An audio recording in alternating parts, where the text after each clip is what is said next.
Hello and welcome to the Simone Bailey Show. I'm your host. If this is your first time to the show, welcome. I'm an actress from TV and film, and you may recognize me as Sergeant Cross's police partner in the video game Need for Speed Most Wanted 2005. Today, I have a very special show for you. I have assembled an all-star panel today with the writer and the visual effects art director from Need for Speed Most Wanted 2005. Not only that, but Sergeant Cross himself will be joining us. And we have celebrity guest YouTubers LP-RIPPER24 and KuruHS. This is the Need for Speed reunion episode. How many hours went into writing the script, Adrian? I'm sure it was just... The actual story was, I think if I recall correctly, the 18th iteration. So before the story you all saw in Most Wanted, we went through 17 other possibilities of what the story could have been. Yeah. Oh, we want to hear more about that. Yeah, I want to hear how does it work? Is the Wizard of Oz at EA I'm feeling the need for speed. I think I want to, show me some Need for Speed games. Or how does it work? I've spent thousands of dollars on therapy to forget those 17 iterations. I wanted to do something unique and interesting. And so the one came out, and then, the major stakeholders, the executive bench looks at it and they say, wow, what about another one, and then another one, and then another one. And then, of course, it's interesting, they do listen to people like LP and Kuru, right?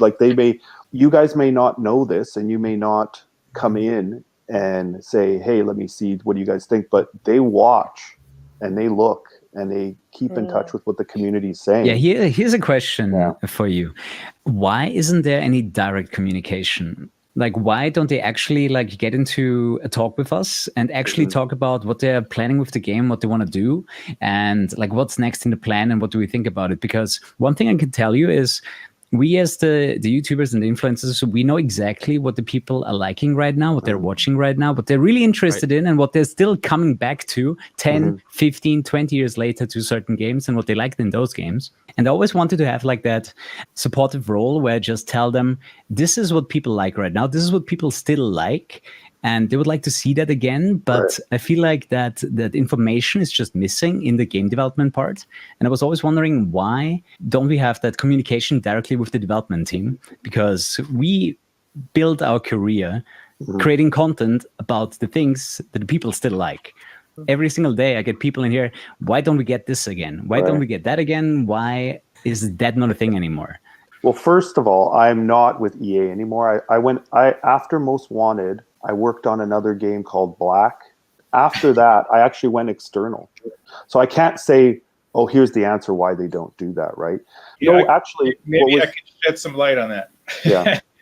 Having both on films and games, it's complicated. Some of it's legal. If you come up with an idea and then a company implements it, and then you're like, hey, I want my share.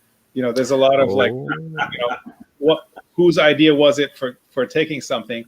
Then there's the problem of who do you listen to, right? You have someone who's doesn't want any stories, they just want to race. And there's other people that like the stories, and I went through that battle all the time. Absolutely, they do need to listen to people, but there's also the pride factor of whoever is directing a game wanting to do what they want to do and show, and then wow the audience. The end goal is always the same, right? They want it to succeed. They want it to be great and fun. Legality is one of the biggest ones, right? Legally, who are they listening to for the IP, and then what kind of feedback, and then how do they pay back for that kind of info and stuff like that. So, but it makes total sense to set it up that way. Yeah. Sounds like you set up a contract and then it should be fine, right? That's what I was gonna say. If you set up a contract and onboard them early with the caveat that this is it. This is all you're getting. It's your ideas are free will. See, that would be cool for the remaster of 2005 Most Wanted that people would love to see if they did something epic like that. EA, you know what? I don't know. Kuru, what's the limitation? Do you think it's that they don't have the access to the source code anymore, or they don't have the engine, or you think they still have it on their archives? Well, I'm pretty sure they still have it. They still have it all, and it comes all down to licensing and So just you could be actually that. putting in the work to release it again. I think in order to actually remaster it, they would have to at least rework the graphics, not just the resolution and the textures. That's any modder can do that. Any modder actually is doing that. So I don't Already think done. EA is gonna do that. Like I think if they ever pick up a Most Wanted remaster, they are gonna make an actual graphical overhaul.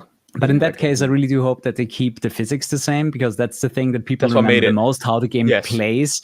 And Yes. if the game plays differently, they're gonna hate it. I can tell They're gonna hate it. right They're gonna hate now. it. Yeah, absolutely. Key there. And the thing people should realize is, especially back then, game engines were very, very specific to the game. So each game had their own engine. So FIFA had their own dedicated engine. And the Need for Speed Most Wanted one was really special because that was the Black Box team and the James Bond team coming together, joining forces. So the guy who wrote the physics for James Bond is the guy who rewrote the physics for the cars, Wes Potter. I'm actually working with him today still. It's really hard to go back to old code and resurrect it unless you wrote some of it or you know what it was doing. The biggest thing that I can't wrap my head around is why EA is not working on another Most Wanted again. It has been the most sold game and by far the most critically acclaimed game in the franchise. And I can't see that there is just no way there to make another one and really try to capture the soul of the original game. Because I can tell you right now, like of all of my streams, Most Wanted still gets the most viewers. I can play a new Need for Speed. It's not gonna get as many viewers. Dude, Kuru, Theo, a channel with 1 million subscribers, makes a video about the Most Wanted GTR and says something about Most Wanted or the next Need for Speed game, 500,000 views. Yep, just like that. Every time. Blink of an eye. Every time. Just look on YouTube. Like I would love to just hammer that into the EA publishing team, whoever's responsible, really. Like who comes up with what is the next Need for Speed, right? Like just look at YouTube and what people are actually watching. Just look at what is still interested for the people, right? Like what are they watching right now, and not what might be like the next big thing, like trying to make another Fortnite, in racing form. It's not gonna work. Thank you, Kuro. Thank you. You said the line right there, man. That's what I wanted to hear.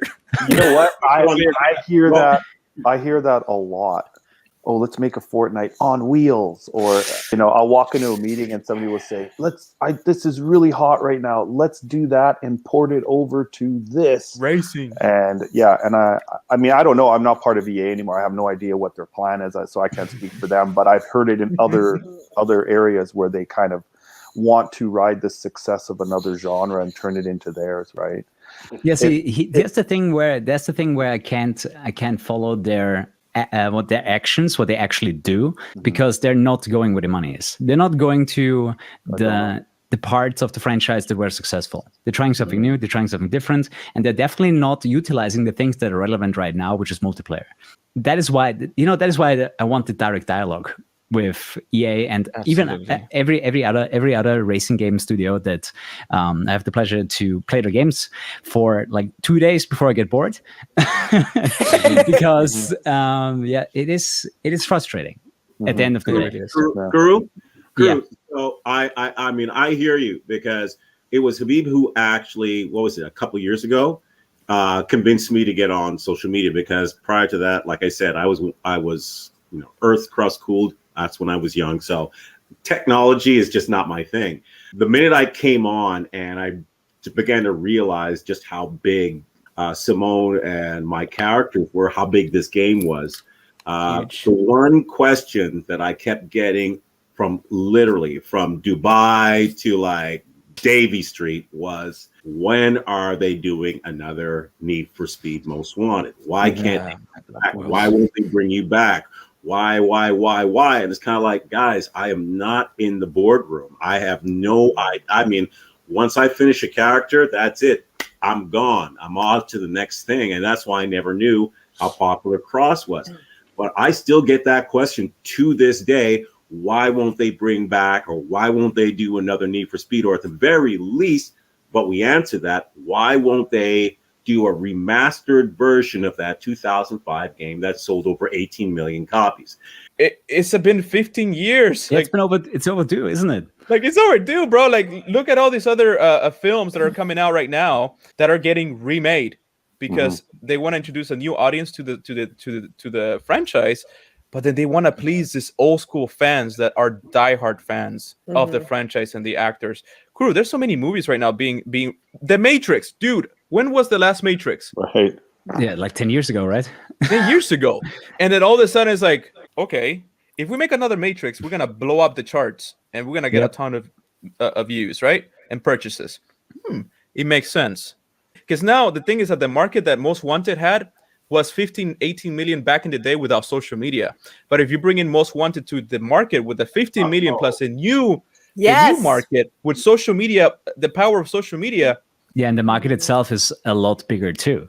It was still plenty stigmatized being a gamer in 2005.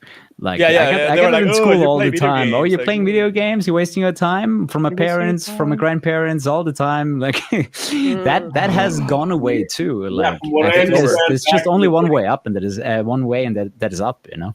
2005 back in the day, you weren't dating if you were a gamer. Pretty much, yeah.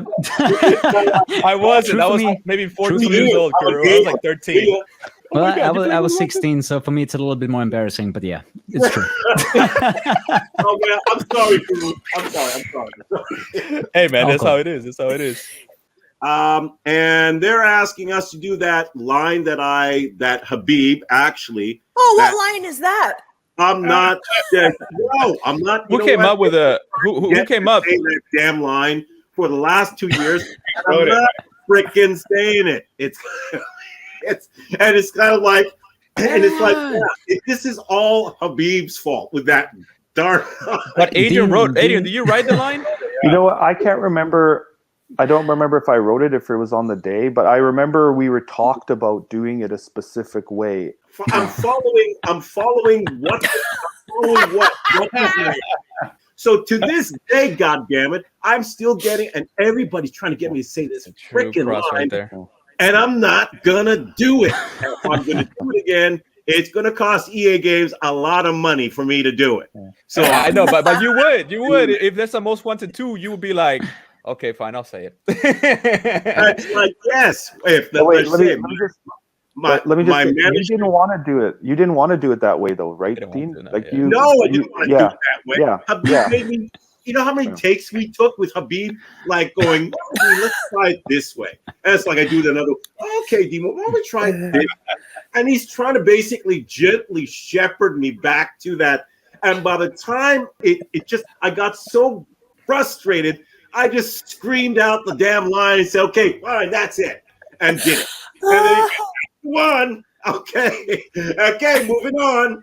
But Simone, you didn't know he. If I remember correctly, didn't he scare you because you didn't know he was actually going to do it that way? That's the best way. You know what? It wouldn't shock me that I didn't know, but it typically, like, you should, just for safety for the person's hearing, you should give me like an earpiece, and I don't like a.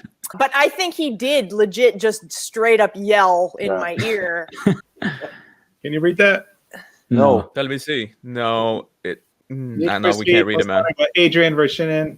You still have that? Revision. Yeah, that's the original from the binder, man. Wow. And April 22nd, 2005. That's crazy. That's crazy, man. How you guys keep all that stuff? This is the script in the binder. Wow.